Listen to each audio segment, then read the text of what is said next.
Breaking news చూస్తున్నాం. ఇవాళ BRS అధినేత కేసీఆర్ రాసిన 12 పేజీల లేఖపై జస్టిస్ ఎల్ నరసింహారెడ్డి కమిషన్ సమీక్ష విశ్లేషణ జరపనున్నారు. బీఆర్ఎస్ ప్రభుత్వ హయాంలో విద్యుత్ ఒప్పందాల్లో జరిగిన అవకతవకలపై విచారించనున్నారు. జస్టిస్ ఎల్ నరసింహారెడ్డి కమిషన్ ముందు తెలంగాణ జనసమితి అధినేత కోదండరాం, విద్యుత్ అధికారి రఘు హాజరు కానున్నారు. ఉదయం 11 గంటలకు రఘు, మధ్యాహ్నం 12 గంటలకు కోదండరాం హాజరు కానున్నారు. ఇదే అంశానికి సంబంధించి మా పొలిటికల్ బ్యూరో చీఫ్ రామ్ తాజా అప్డేట్స్ అందిస్తారు. రామ్,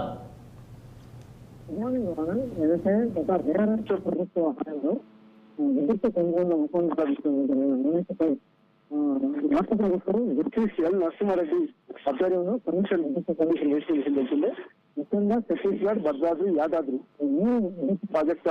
పవర్ ప్రాజెక్టు సంబంధించిన అనేక అవకాశాలు జరిగాయంటూ ఆరోపణలు నేపథ్యంలో విచారణకు ప్రభుత్వం ఆదేశించారు. ఈ నేపథ్యంలోనే ముందుగా బీఆర్కే భవన్ లో జస్టిస్ నరసింహారెడ్డి కమిషన్ విచారణ చేస్తా ఉంది. పలువురు విద్యుత్ అధికారులు కూడా హాజరై తమ వాదనలు వినిపిస్తున్నారు. అయితే తాజాగా మాజీ ముఖ్యమంత్రి కేసీఆర్ కూడా ఏప్రిల్ నెలలోనే లేఖ ఇచ్చామంటూ ఈ నెల 11వ తేదీన మీడియా సమావేశంలో ఆయన దానికి స్పందిస్తూ అనేక విషయాలు పొందుపరుస్తూ 12 పేజీల లేఖను జూన్ 15వ తేదీన ఎల్ నరసింహారెడ్డి కమిషన్ కి లేఖ అందిందని కూడా నరసింహారెడ్డి చెప్పడం జరిగింది. అయితే లేఖలో నరసింహారెడ్డి చేసిన వ్యాఖ్యల పట్ల తీవ్ర మనస్తాపానికి గురవుతున్నాను, కొన్ని వ్యక్తిగత బాధ కూడా కలిగించింది. తెలంగాణ రాష్ట్రం ఏర్పడక ముందు రాష్ట్రంలో కరెంటు పరిస్థితి ఉంది. తెలంగాణ రాష్ట్రం ఏర్పడి ఈ విద్యుత్ ప్రాజెక్టు పెట్టిన తర్వాత రాష్ట్రం పరిస్థితి అనేది ఆలోచించాలి. ఆనబుల్ నరసింహారెడ్డి గారు మీకు అన్ని విషయాలు తెలుసు, కానీ రాజకీయ ఒత్తిళ్లకు లోబడి కొన్ని విషయాలు నాపై కామెంట్ చేశారు. కాబట్టి నేను కూడా ఈ ఈఆర్టీకి లోబడే నిర్ణయాలు తీసుకున్నాము, బిఎస్పీఎల్ కంపెనీతో కానీ ఇతర ప్రాజెక్టుతో కానీ.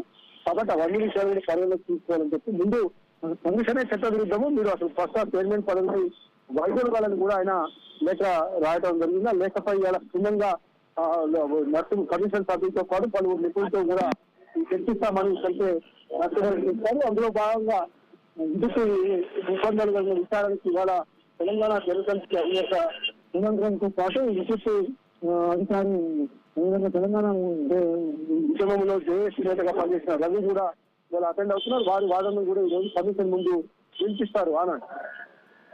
రామ్మరి, ఈ యొక్క తెలంగాణలో ఉన్నటువంటి పవర్కి సంబంధించి ఈ యొక్క డిస్కషన్లో అంటే ఏ ప్రస్తావన అంటే ఏ విషయాలు ప్రస్తావించే అవకాశం కనిపిస్తూ ఉంది? మెయిన్గా ఇప్పుడు జనసమితి అధినేత కోదండరాం ఏ విషయాల మీద లేవనెత్తే అవకాశం కనిపిస్తూ ఉంది? అంటే ప్రాజెక్టు ఒప్పందంలో టెండర్లు లేకుండా నామినేషన్ పద్ధతిన ప్రాజెక్టు విరుద్ధము. కాబట్టి ఏ విధంగా చేస్తుంటారో బిఎస్ఎల్ కంపెనీతో కూడా వాళ్ళ అధికారం కూడా పిలిచి మాట్లాడతాము. కాబట్టి ఇప్పటికే ట్రాన్స్కో జెన్కో ప్రభాకర్ రావు కూడా అటెండ్ అయ్యి తమ వాదనలు వినిపించారు. మేము ప్రభుత్వ ఆదేశాల మేరకే నడుస్తున్నందుకు మాకు వ్యక్తిగత నిబంధనలు ఏం లేవు అని చెప్పి ఆయన స్పష్టం చేయగలిగింది.